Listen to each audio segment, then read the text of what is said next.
Breast cancer is the second most common form of cancer among women in the United States, and it is the leading cause of death for women in Latin America. A Harvard University study shows that more than half of the 450,000 people who died of breast cancer last year lived in developing countries. Yet, experts say many of these deaths could have been prevented if the cancer had been detected early. The American Cancer Society says 98% of the breast cancer patients survive when the cancer is detected early. Right now, mammography is the best screening technique. Dr. Laura Shepardson is an expert on women's health at Cleveland Clinic. When a breast cancer is palpable, it's usually larger and has often spread beyond the breast.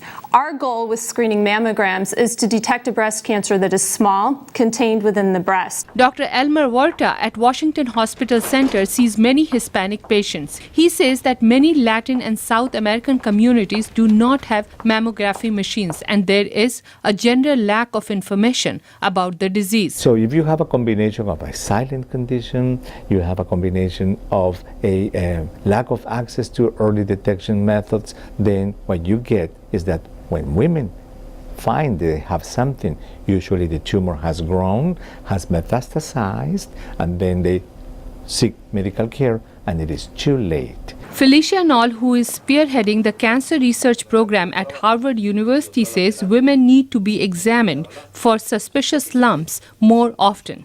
She says she would also like to reduce the cost of the procedure by training local examiners. To do a good breast clinical exam, you do not require an oncologist. You require someone who's been properly trained, and it's not that difficult to do that training. Dr. Shepardson says women have to stay informed, and she says being properly informed requires overcoming the myths. One of the biggest myths, she says, is the idea that every lump is automatically a sign of cancer. Any lump in the breast has plenty of benign explanations, including cysts. Even bruising in the breast can present as a lump. A suspicious lump is one that is firm or hard and is irregular edges, and it's usually painless. Dr. Shepardson says many people are also unaware that family history can be a factor. Statistics show that women with a close relative who develops breast cancer are more likely to get it themselves. Some people think breast cancer is contagious, which it is not, or that men do not develop breast cancer when they can.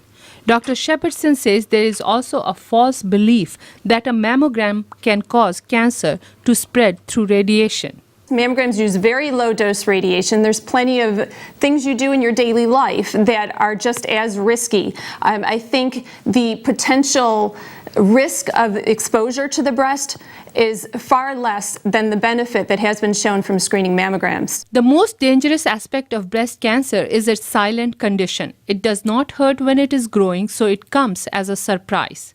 Many experts recommend that all women starting at age 40 have annual mammograms. Some doctors even suggest that women as young as 20 should have annual clinical breast exams. Vidushi Sinha, VOA News, Washington.